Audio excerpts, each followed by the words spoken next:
We're back. Hello, hi guys. So, magandang hapon sa inyong lahat.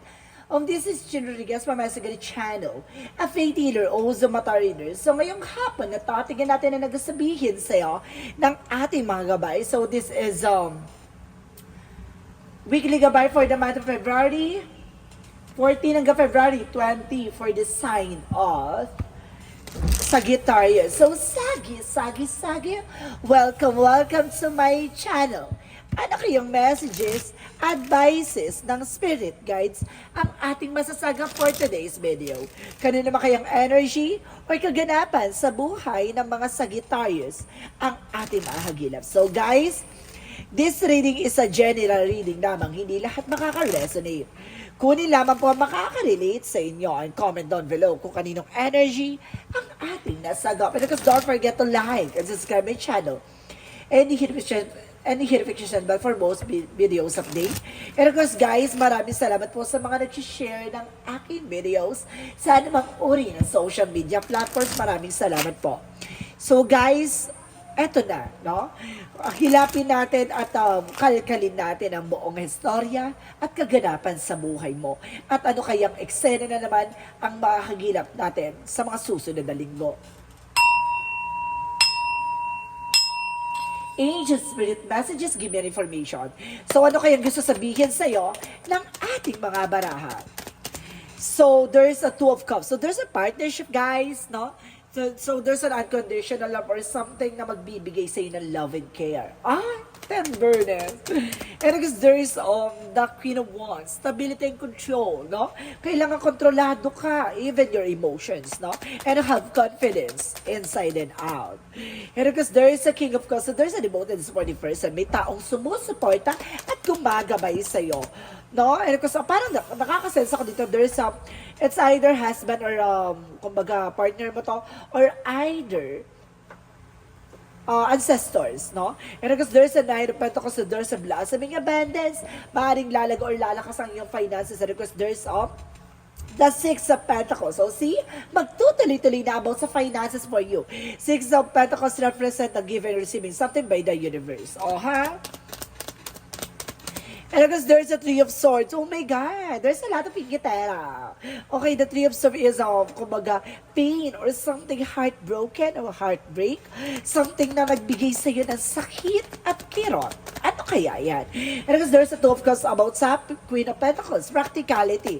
So, pagdating sa partnership, alam mo dapat kumbaga, maging practical ka kahit kanino. No? And because there is a Page of Pentacles, manifestation and investment. So may mga bagay na kailangan mo mag-invest into yourself, rather sa trabaho, sa negosyo, or etc. So kailangan mo mag-have confidence, no? Kumbaga kailangan mong, kumbaga kapalan mo ka mo maging matapang na, kumbaga kayang-kaya mo yan, no? Laban na laban mo yan. Dapat, kumbaga, alam sa sarili mo, magsasucess yan. Kung it's either magkakaroon ka ng business or mag-i-invest ka sa business. And because the King of Cups represents the Four of Pentacles, protect your power, protect your energy. Ibig sabihin, may pumuprotekta talaga sa'yo, no, about sa finances. May gumagabay. Because there's an Ace of Swords, there's a breakthrough. So, you are the spotlight. So, ibig sabihin dito, kumbaga, magtatagumpay ka pagdating sa finances. Because there's a Two of Pentacles, so there's a balance. So, maging balance ka dito, ha? And because there's a King of Pentacles, and of course, sinasabi dito, kumbaga, being practicality. So, ibig sabihin dito, maging practical ka pagdating sa finances. Kasi sa likod na maraming inggitera, no? Marami nang bubudol, maraming mangungutang, tapos gagarantor mo, kineso, tapos hindi magbabayad. Dahil, ingat, no? Huwag ka na magpapalinlang sa modernong paraan ng sistema ng eksena ng pangungutang. And because there is an Eight of Pentacles, focus, no? Mag-focus and being dedicated sa ginagawa mo, even sa partnership, no? Kumbaga maging practical ka. Because tuloy-tuloy lang, laban lang. And of course, there's the Six of Swords, transition, makakalis ka na sa situation. No? Kumbaga sinasabi dito, invest ka lang sa sarili mo, mag-invest ka na mag-invest. At the end of the time, lahat namang yan, no? Kumbaga magkakaroon ng result and of course, paying off. So let's see what is the King of Cups and of course the Four of Pentacles represent the Page of Swords. Get more information. Marami ka pa matutuklasan, marami ka pang malalaman. Marami ka pang matututunan, no? Pagdating sa pasikot-sikot ng finances, no? Savings, no? It's very important. And of course, there's the devil. Oh, see? Meron taong, kumbaga, kumbaga, tinitignan ka bilang isa. Kumbaga, may nagkakaroon ng something na sisidusto sa'yo or something na kumbaga there's a temptation. Oh my God. And I guess guys, meron din dito ako nasa-sense na parang, kumbaga, lapitin ka ng mga, lapitin ka ng mga taong, yung mga malalakas ang usog, no? Maging mahina ako na ha. Kumbaga pagdating sa business or sa trabaho mo or etc. Kumbaga kailangan sasabihin mo na pera buyag, pera usog. Kasi there's an information na kumbaga yung diamond na kumbaga there's a diamond here na kumbaga parang kumbaga inaagaw niya yung swerte, no? Kumbaga magpapera buyag ka para bumalik sa kanya para mararamdaman niya, di ba? Sakit. Ganon. And because there is a five of swords, so sabotage. Maging aware ka sa mga bibitaw mo salita, no? And because there is a four of swords na listen to your intuition and listen to your gut feeling. Ibig sabihin dito, some of you guys, no? Kumbaga, there's a fear rather, no? Kumbaga, natatakot ka sa mga possibilities, takot ka masaktan, or takot ka ma-reject. Kailangan maging practical ka sa eksena na ngayon, kumbaga, marunong kang lumaro, no? Marunong kang makipaglaro sa eksena. Hindi pwedeng duwag-duwag, takot, kumbaga ganyan. Kumbaga marunong ka na dapat lumaban. Sa ganitong modernong pamamaraan ng ating, kumbaga sa eksena natin ngayon, no? Kaya kailangan maging laban na laban. And because the outcome is the two of sword decision. So you need to take a decisions or something na kailangan mong pag-isipan. And because there's a seven of cups, so there is a lot of confusion. Opportunities. And of course, sinasabi dito with the black namin, so may mga taong nanggugulo behind your back. Na kumbaga, ginagawa ka ng eksena para mawala ka sa focus, mawala ka sa wisyo, o mawala ka sa eksena mo. Or kailangan mo, or there's an indecisions na, kumbaga, kailangan mo nang putulin yung mga hindi magagandang gawain, no?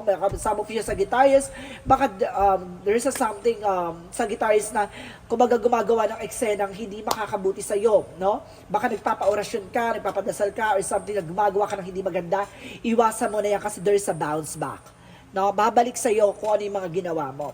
Kailangan mo pagdesisyonan niya na tapusin na waksiin ang masamang gawain. So, let's see what is the magical fairy. Oh my God, meron pa pala tayo for career. Sorry.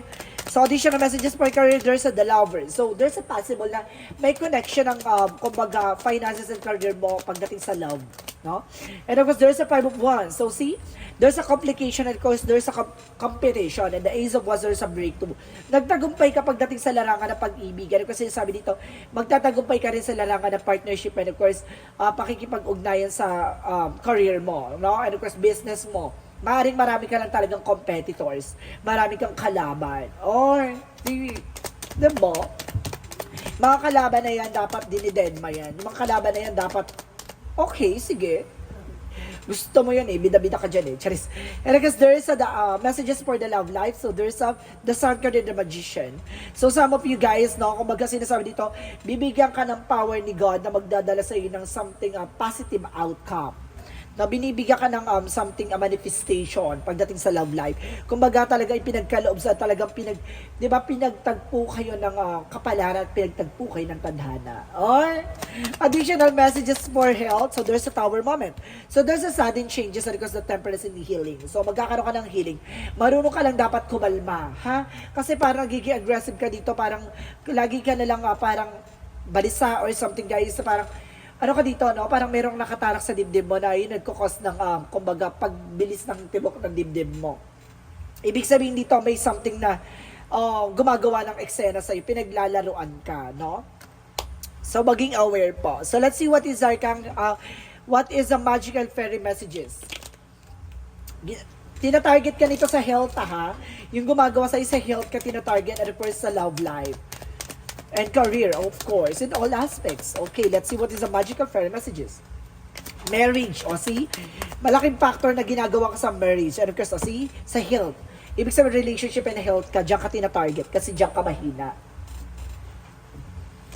So, let's see what is the yin and yang oracle card.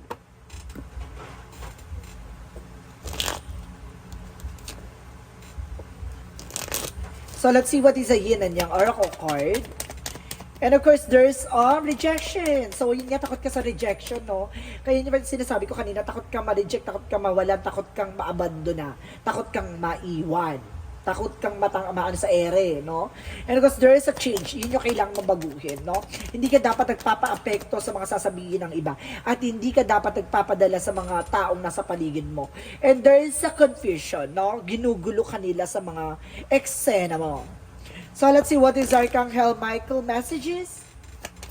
Archangel Michael messages for you is this is your life purpose. So this is the purpose mo sa buhay ay kumbaga kumalma or something, magpatuloy at solusyonan yung nagiging problema.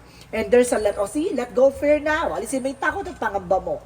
Baka isa pa yan sa nagbibigay ng blockages sa iyo, ang kumbaga ang takot mo.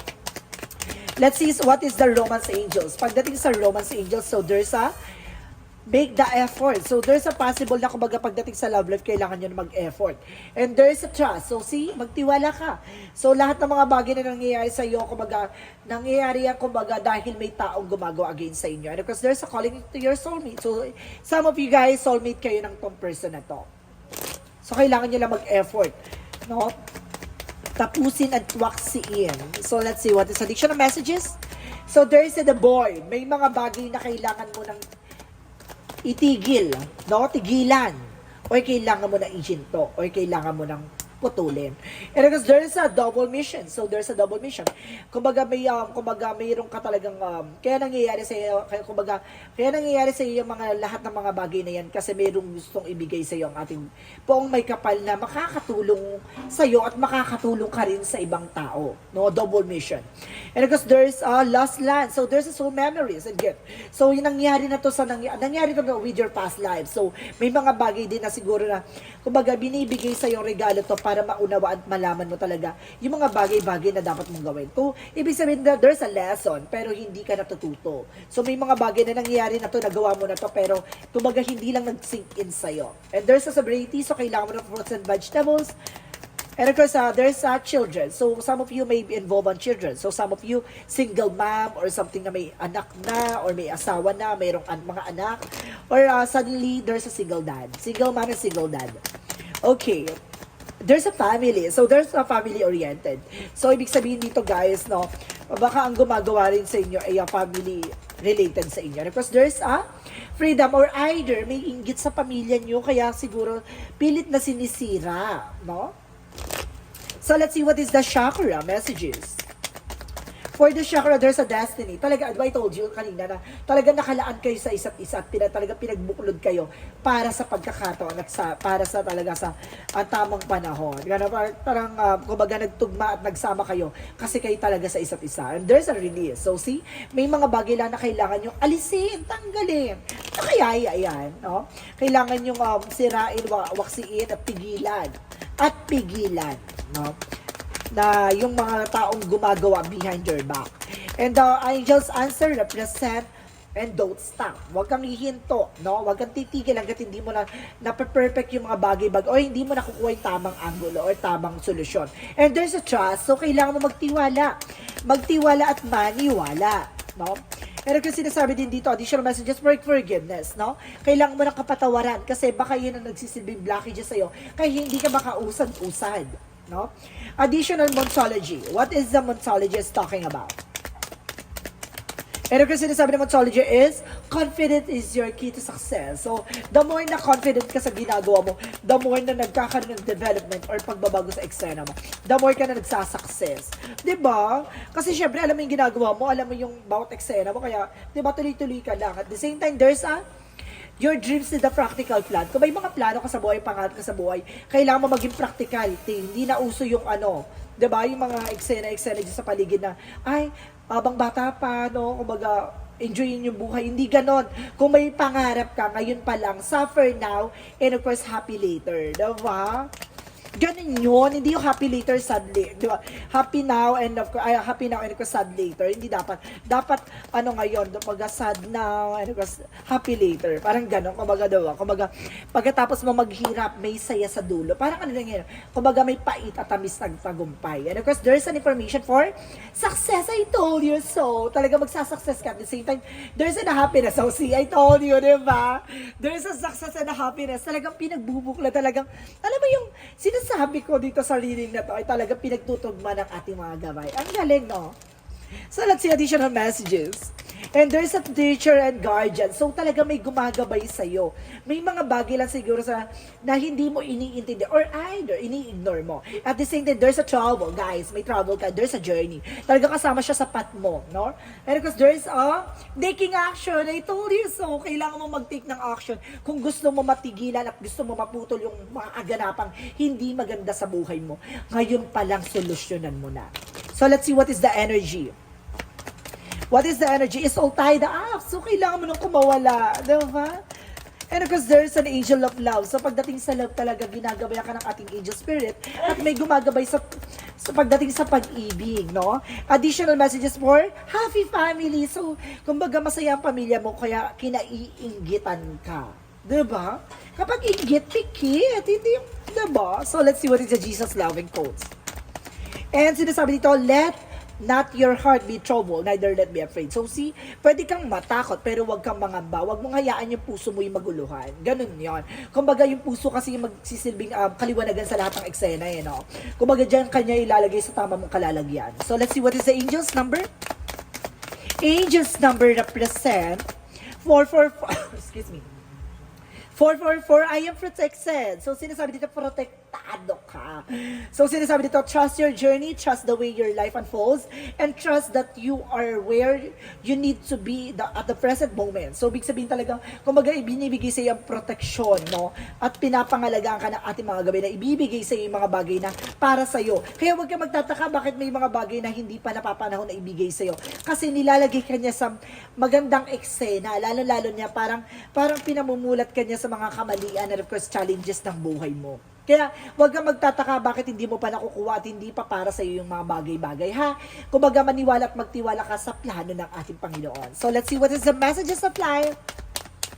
What is the messages of life represent? There's a unity. So, kailangan mo ng pagkakaisa at kailangan mo makipagkaisa sa ating Panginoon, no? So, today, I bring my attention into the present moment where I become one with my inner light. As I make these conscious connections, I find myself centered in my heart and begin to glow with my own divinity. Union with my inner light provides me with a wise and stable base from which can now live each and every step of my life. So, see? Kumbaga sinasabi dito na kailangan mong makipagtulungan, hindi lang sa ibang tao sa paligid mo, kundi sa spiritual na gumagabay sa'yo. So guys, this is weekly gabay for the month of February 14 hanggang February 20 for the sign of Sagittarius. So Sagi, maraming salamat for this wonderful reading.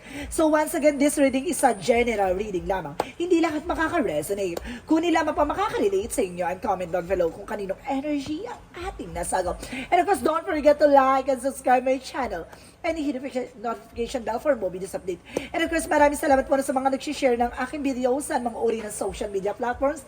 Maraming salamat po. And of course, maraming salamat sa mga hindi nag-skip ng ads na way pagpalay kayo na just may kapal siksik digdig na gumapa biyay manabalik sa inyo. And of course, guys, maraming salamat po and see you in the next video. Bye-bye and babush!